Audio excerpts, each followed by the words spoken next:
Hello all, welcome to the Geezerology Roundtable. We're going to give a quick wrap up today of what happened in 2022. All of us had a few albums that were released in 2022 that we were particularly fond of, so we're going to tell you about it. And I wanted to go around the table. Just pipe in if you have a guess, if anybody has a guess as to what the biggest selling album of 2022 might be at this point. We're not at the end of the year yet, but at this point, I doubt that there'll be many changes. What would you say off the top of your head might be the top selling album of 2022? If we're not talking about, the tricky thing is the terminology. So selling is probably. Well, let me say it again. It's not the top selling. It would be on the top of the charts, and on top of the Billboard 200 year-end album charts right now, which that takes into account all streams, kinds of things, more than just sales. But yeah, it's got to be Bad Bunny. Bad Bunny, okay. Bob? I really have no idea, so I'm just going to throw out a weird guess. Fleetwood Mac's Rumors. D? Taking a stab in the dark. I'll say Ed Sheeran. Okay. Give me just a second here, because I want to get some visual going. Bill gets the prize, and I guess I shouldn't be surprised because Bill keeps up with these things more than we do. But Bad Bunny is somebody who I have never ever heard of. We have here the top. Bad Bunny Un Verano Sin Ti is topping the charts right now. What do you know about Bad Bunny, Bill? I believe he's Puerto Rican. He is he specializes, I guess you would call it reggaeton. So it's kind of a reggae style, loosely, interpreted, and then it mixes in all kinds of Caribbean sounds as well. So it's very, Latin oriented. It's mostly in Spanish. I actually have in my list of like 150 songs that I kind of liked and really enjoyed during the year. One of them is one of his. So I had been familiar with him for a while. Bad Bunny he's okay. It's not the kind of thing I would listen to, exhaustively and for 8 or 12 hours a day. Yeah, it's interesting. I never heard of this. I went back and looked at his discography. This is like his 5th album, and it's his second straight chart topping album, and then the one before that hit number 2. So I pulled up a video here. Let me just play this real quick, just to give you guys an idea what it is. Hey, wow, mami, dime dónde resumes. Sé que te dejaste de asumir. Y de una despecho me zumbé. Si quieres te hago un bebé o te traigo la plan B. Uf, mami, qué rica tú te ves. Pa' los 2000 escucha RBD. Y ahora quiero. Ayer me hiciste un crossover. Esta vez me diste game over. Porque no puedo olvidar. Yeah, I actually went and listened to that album, and I don't agree with you. I got about 3 or 4 tracks in, and I just couldn't. I couldn't do it anymore. I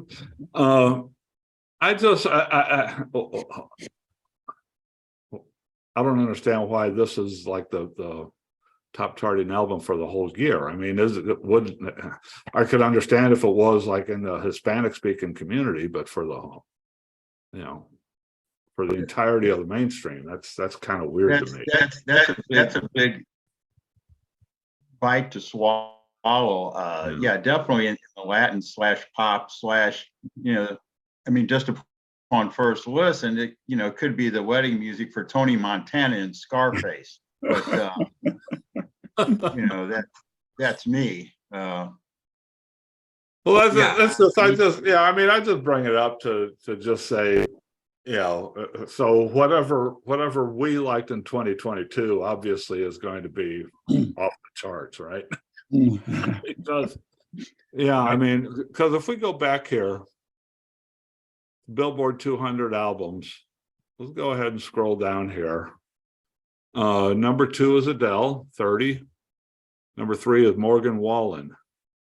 That's one I've never heard of. Then Taylor Swift has number 4, and Taylor Swift also has number 5.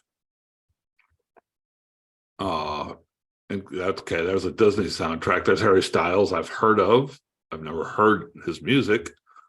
Olivia Rodrigo, Drake. Stop me when we come to an album that y'all have heard. Okay. The Weeknd. Weekend's that's a great album. Okay.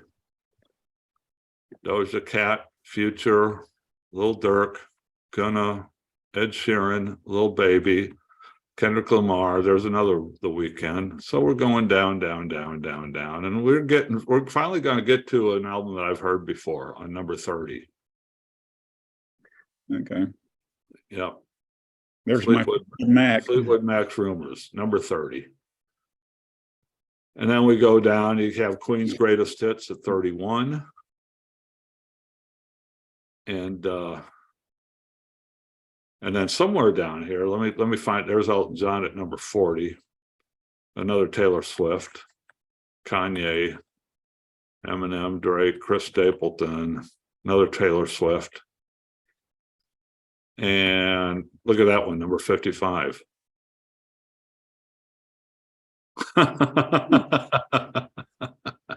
Oh, Now that surprised me.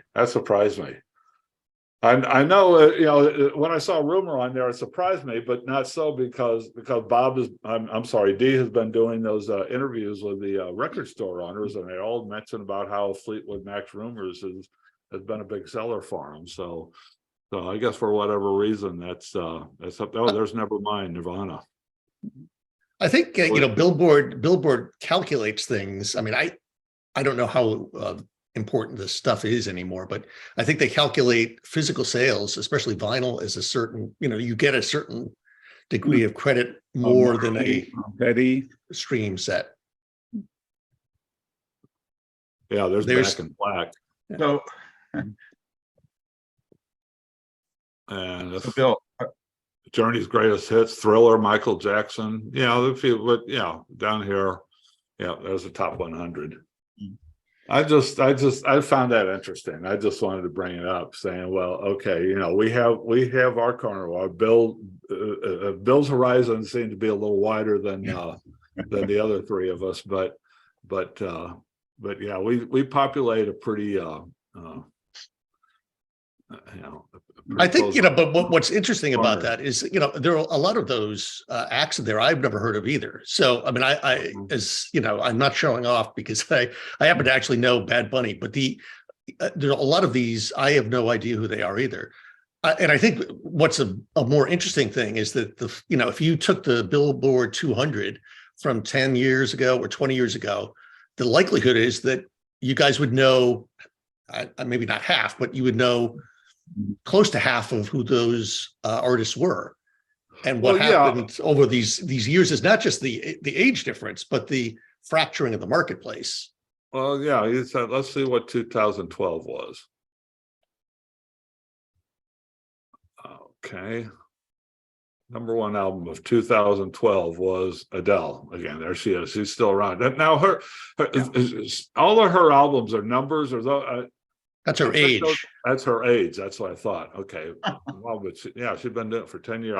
I think 21 was her first one. But then Michael Bublé, Drake, Taylor Swift is still there. Rihanna, Lionel Richie, the Black Keys. There's another, Adele had one when she was 19. Whitney Houston.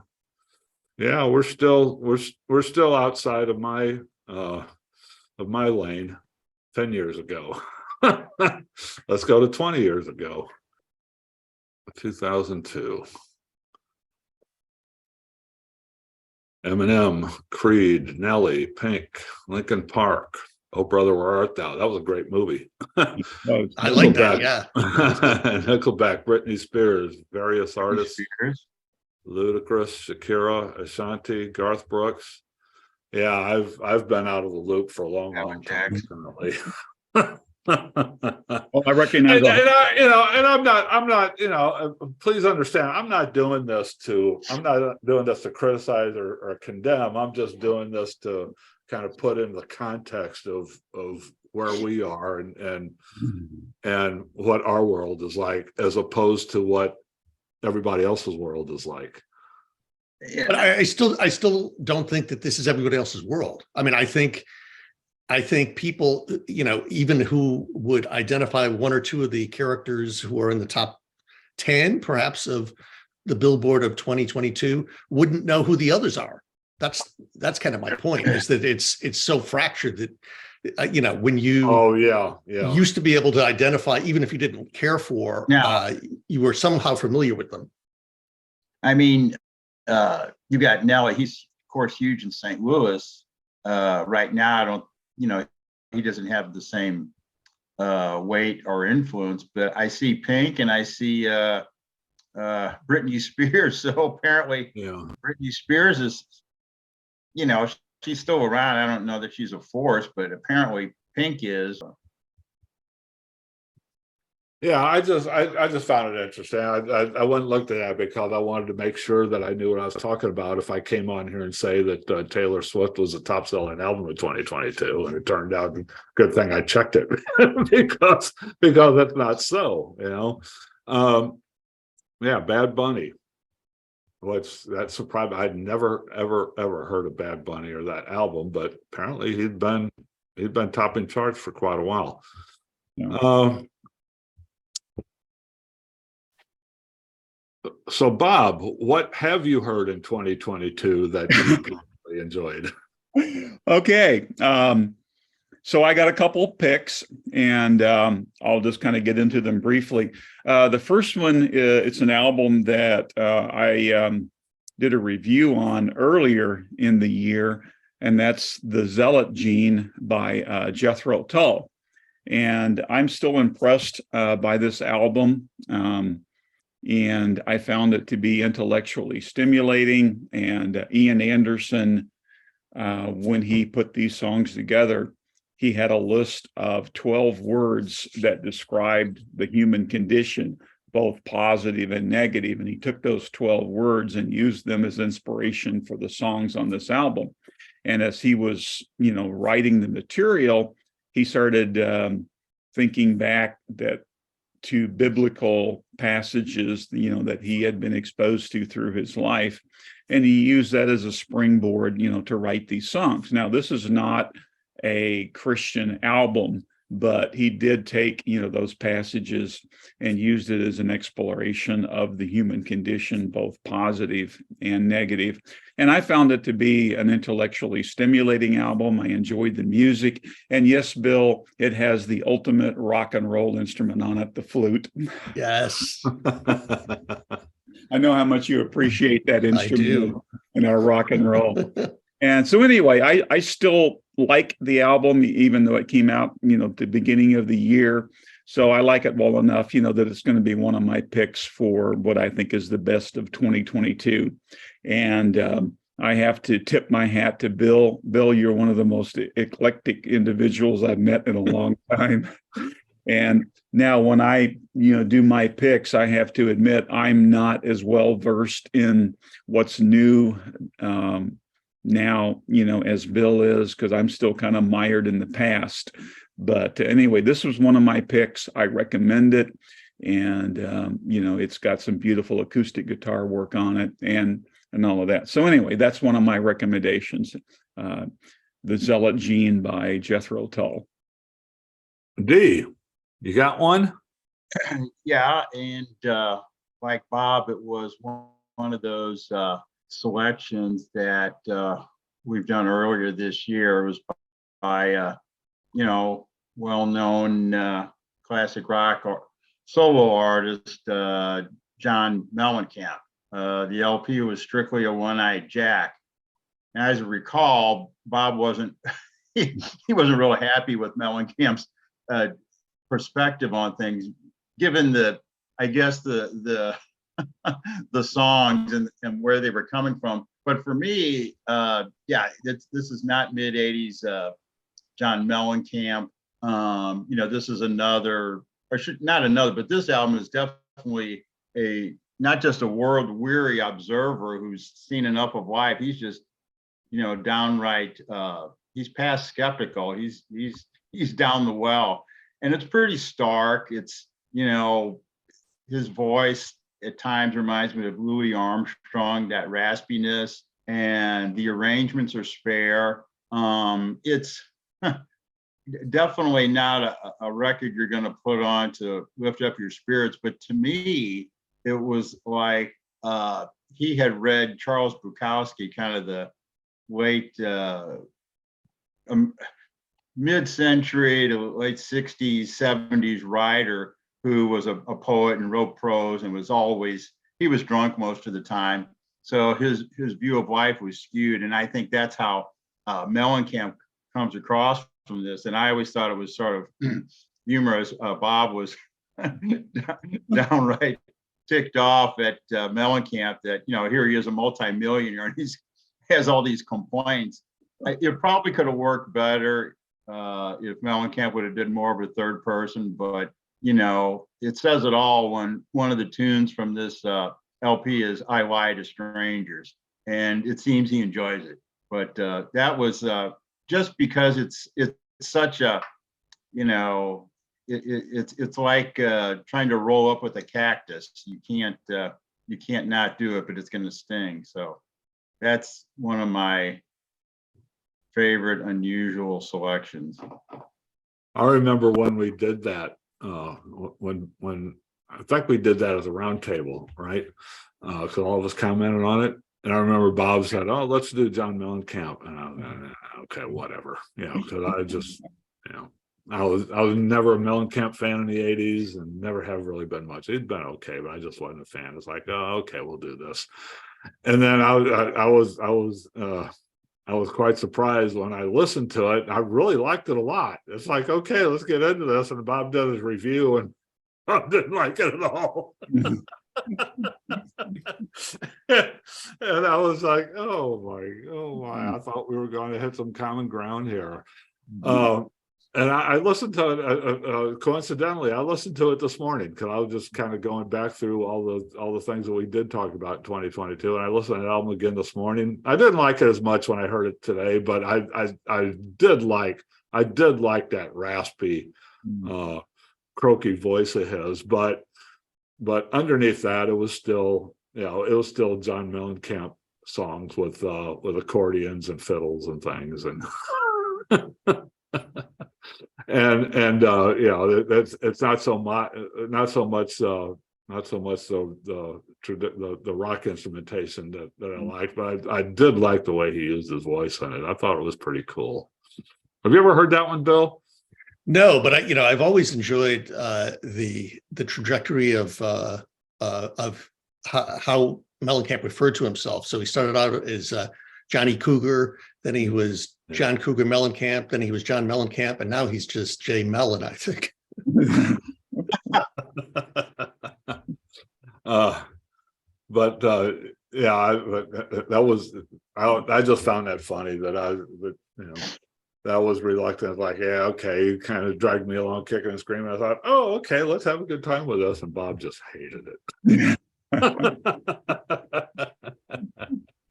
Yeah, so in my opinion, Mellencamp de-evolved rather than evolve. Bill, we're going to get more into your year in the next couple days, but just toss one at us. What did you particularly like from this year? Yeah, this is what I won't talk about this one later, but I'll talk about it now. It's from one of my favorite power pop bands from Canada. It's Always, and it's their band name because there's another band called Always. They spell it ALVVAWRYS. So it's Always, but it looks like you would pronounce it Always. So their first one in 5 years, and the third overall is called Blue Rev, and it's great stuff because it's got all of the kind of boisterous indie rock hooks that I like. It's a very 80s indie rock sounding thing. There's 2 or 3 great, really poppy songs on it. Pharmacist is one of them. A very online guy, which skewers that type of individual. And then there's a couple of great songs to some indie rock heroes. One is Tom Verlaine is the name of one song, and another one is Belinda Says, which is written in honor of Belinda Carlisle of the Go-Go's. And it's great. Molly Rankin is the singer, and she's got a great voice, very persuasive when she puts this stuff across. And they've got, their secret weapon is Alex O'Hanley, who's the guitarist, and he's got that Johnny Marr guitar sound, Johnny Marr from the Smiths. So it really kind of combines a certain degree of grit plus a little elegant power that really sells the song. So it's a great combo. I'm happy to say I bought tickets to see them and didn't get a chance to go because I was tired. So that's age copping out. But yes, always is it's a great you're band. a young geezer, and I'm a young guy. I know. You're not. You're just barely a geezer right now. I know. Quite embarrassing. You have another one for us, Bobby? Yeah, my second choice is the album Pawns and Kings by Alter Bridge. And Alter Bridge, Mark Tremonti and Scott Phillips, band members in Alter Bridge, came out of the ashes of Creed and hooked up with some other people and, put the band Alter Bridge together. Pawns and Kings is their 7th album. I'm not really that familiar with their previous material. I came across Pawns and Kings on Bandcamp and really enjoyed it. It's got some great soaring guitar riffs, pretty direct, powerful songs. They're topical and kind of took me back to a little bit of 80s arena type rock. And from what I've read about this is one of their more direct and straightforward albums in terms of how they produce the music and stuff. And a little bit of trivia here, that's something that Dan might appreciate since he's a Steely Dan fan. Guitarist Miles Kennedy on the song Fable of the Silent Sun, which clocks in at 8 minutes and 22 seconds, is one of the longest songs, that the band has ever done.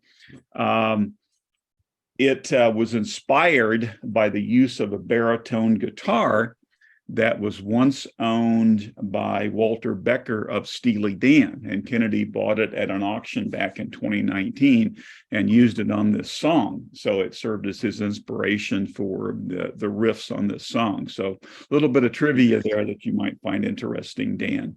Anyway, I enjoyed this album. Like I said, kind of reminds me a little bit of some stuff you might have heard in the 80s and 90s, but great guitar riffs, a lot of soaring music, and some pretty topical stuff here. So I recommend it. Number 35 on the Billboard 200. That did pretty well. Okay, finally I picked a winner. Yeah. And it's got some great reviews from all the critics. Yeah, 35 is not bad for a more or less straight ahead rock album in these days. Yeah. Metacritic has it at 82 out of 100, which is generally favorable. They're from my neck of the woods, Orlando. Yep. So we'll forgive them for that. Finally, something good came out of Florida. So, yeah. Well, Tom Petty and the Heartbreakers are out of Florida, right? That's right. Jim Morrison came out of Florida, one of your gods. But that was a different Florida back then. Yeah, a different time.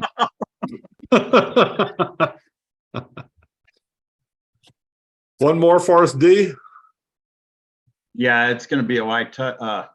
This particular LP was released by a well-known solo artist too familiar to the punk new wave people back in the late 70s, and he's he's just had a remarkable career. This is his 32nd studio effort, and that's Elvis Costello.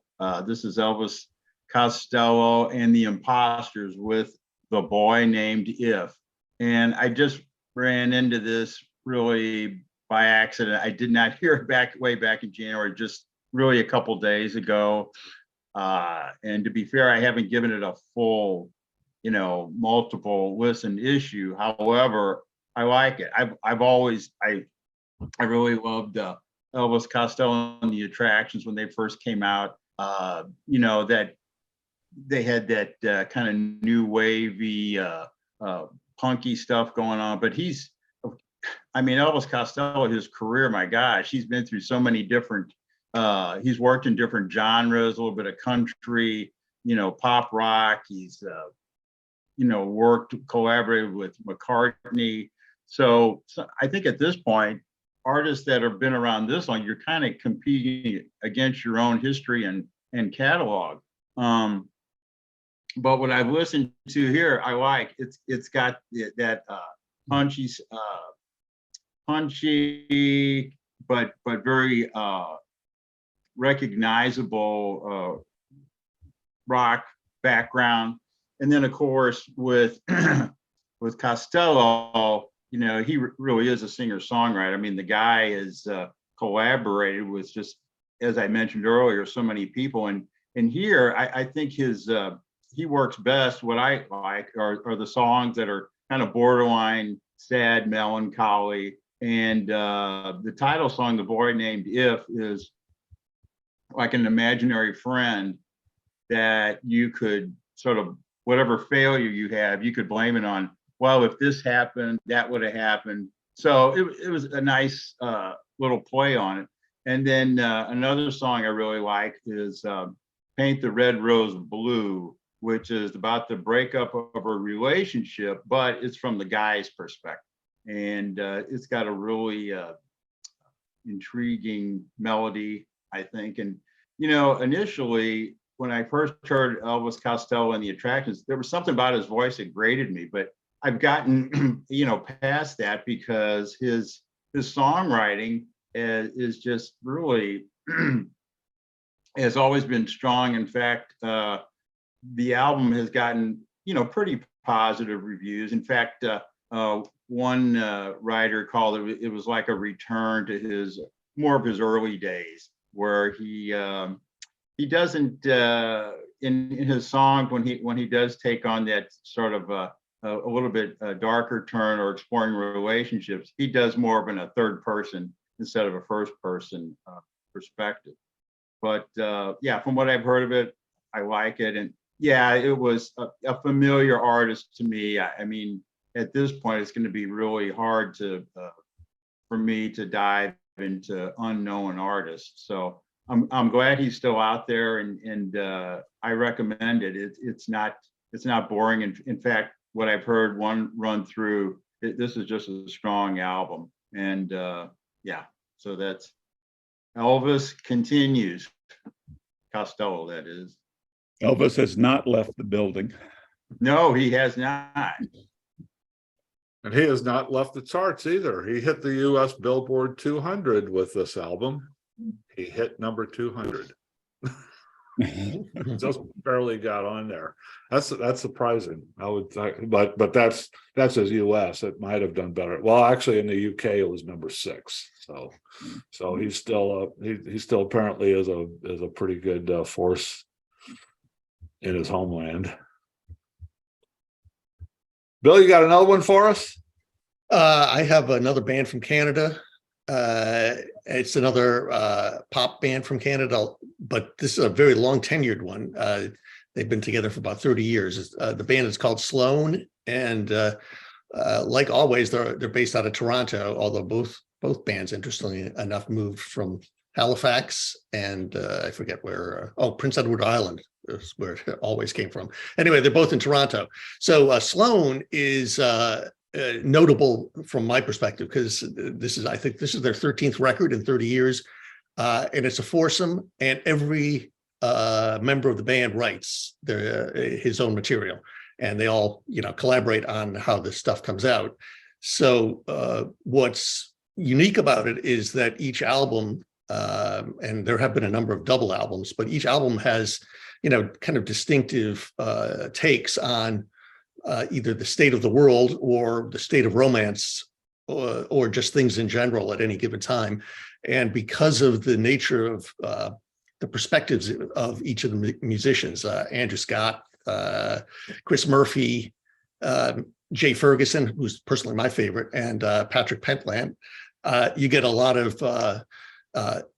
things to chew over. And what I particularly like in this case is that there's kind of a whole mix of genre sounds as well as great lyrics. So you got your kind of Rolling Stones 1965 sound, you've got your glam and your heavy rock, you've got some post-punk sounds, new wave things, a couple of ballads. There's also a song in there that sounds like one of my forgotten favorites, the La's out of Liverpool from the 80s. Anyway, it's a great collection, and given the fact that what's the title of the album, Bill? The name of the album is Steady. I should have said that at the very beginning. Steady, steady, yeah. Anyway, I guess what I really mean is that if you pick any of the 13 albums out of their career, you're going to find out that they have been steady throughout their whole lifespan. And I think this is, I won't say it's one of their best. It's not my absolute favorite, but their consistency is so regular, and you can count on it, that it doesn't really matter. It's something I really enjoy playing, and I played it quite a bit. So it's one of my favorites, Steady by Sloan. Okay. Yeah, I haven't done much listening outside of our Geezerology channel, because just the way it is, it's like everything that every new thing that I'm hearing these days is because one of my buddies starts talking about it. And so a lot of the things that I heard this year that I really liked actually weren't from 2022. But I had a few. I had a few old standbys. Midnight Oil came back with a blast with Resist. They were just as good as Midnight Oil of the late '80s with this album. This was a very good one. I thought Arcade Fire's We was pretty good. Not one of their best, but it was a pretty good record. Although it's turned out to be not much of a banner year for Win Butler. Regina Spektor came out with a new album this year called Home Before and After that I really liked. Robin Hitchcock, which I reviewed, the Dream Syndicate, which I reviewed, all came out with albums this year that I really enjoyed. And Neil Young came out with a whole lot of them. Some of them I liked and some of them I didn't. I really liked Toast. I really did not like that last one. What was the title of that last one? Whole Earth, World Record. World Record. Yeah. And then he had a whole lot of archive material that he came out with. But so Scott, you're a baseball guy. If Neil Young was a batter, what would his batting average be for his whole career? Yeah, because Neil Young is either fantastic or horrible. There's not a whole lot of well, batting average is such an old and not very let's use OPS anymore. Yeah, let's talk about OPS, right? I'm not a sports guy, so right. Well, OPS a 1,000 OPS is magnificent. A 750 OPS is about average. I would probably put Neil for his whole career probably in the neighborhood of about 800 or 850, about halfway between average and fantastic. Because there's a whole lot of things that Neil's done that I don't like. He's the 41-year-old DH who's hanging on by his shoestrings. Right. and they keep putting him into hit in key situations, and sometimes he comes through and sometimes he doesn't. and the kids are just blowing the fastball by him, you know. Yeah, so translate that to batting average, you know, the old standard batting average of, you know, 300 is a great hitter. Yeah, probably about 280 for Neil. You know, sometimes he has 350 seasons, and sometimes he has 240 seasons.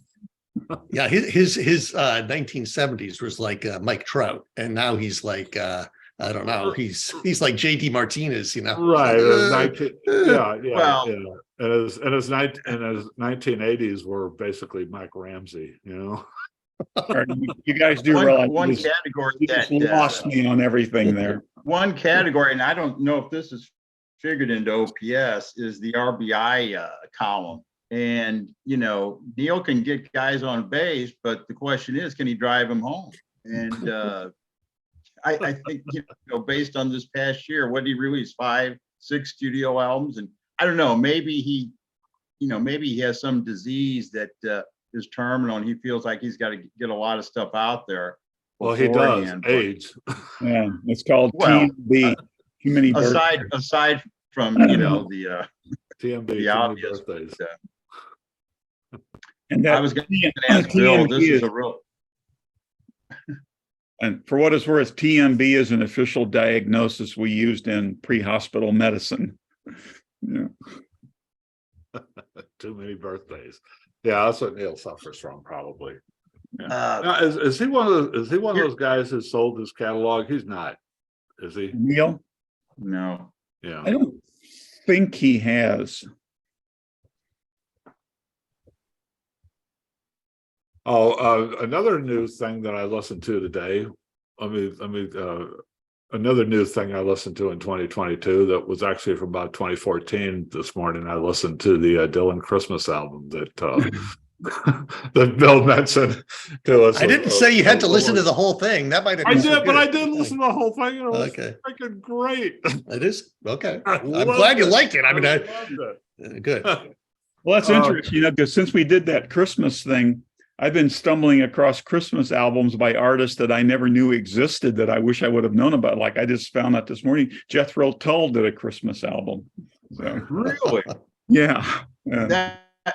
Maybe that was like a special edition that was under the radar. I just I can see them doing that with Anderson's, you know, use of minstrel and acoustic music, but Yeah, I haven't listened to, you know, and I could see them maybe doing like a Renaissance Christmas thing. But Yes. How was it? How was the Jethro Tull Christmas album? I haven't listened to it. I was You just stumbled across it. Yeah, I was calling up, you know, the album, The Zealot Gene, and I saw on their list on Apple Music that they had a thing called the Jethro Tull Christmas album that came out in 2003. And they do cover some old chestnuts like God Rest Ye Merry Gentlemen. But the rest of them, I don't know if they're original songs or not. I don't recognize a lot of them. But, Yeah, so I've ended up listening to a couple of Christmas albums in the last week, which I never listen to Christmas albums ever. But I listened to the Dylan one this morning, and then I went back and listened to the A Very Dolly Rots Christmas a few days ago. You have listened to the Phil Spector one, right? I mean, I have not. Oh my God, that's just fantastic. So I mean, that would be my favorite rock and roll record that has Christmas stuff on it. I mean, it's really good. It just sounds great because everybody is at the peak of their capabilities, and it's all over the top.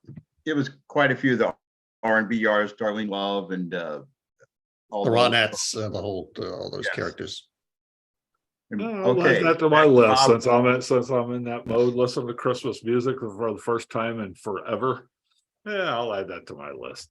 But yeah, I did want to say about that Dylan album that it was all pretty good. I mean, it was really interesting hearing like old Christmas standards, you know, done pretty well by a pretty good rock and roll band. But then with that creaky,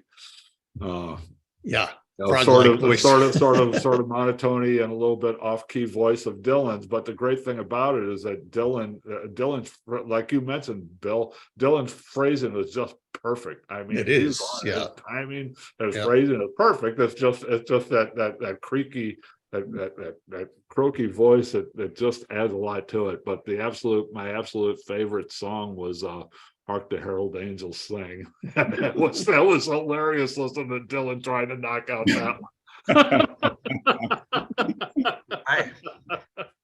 You got to give him props. He's not willing to. Yeah, I mean, he's willing to let it all hang out, as they used to say. Join us again in a couple of days. Bill will have a more in-depth look at what he's been listening to in 2022. He's spent a lot more time listening to new albums than we did, and we didn't have time for this roundtable discussion for Bill to get into what he wanted to get into. So we're going to let him have his own little bit here in a couple of days. So join us for that, and Happy New Year, everybody. We will see you in 2023. So long.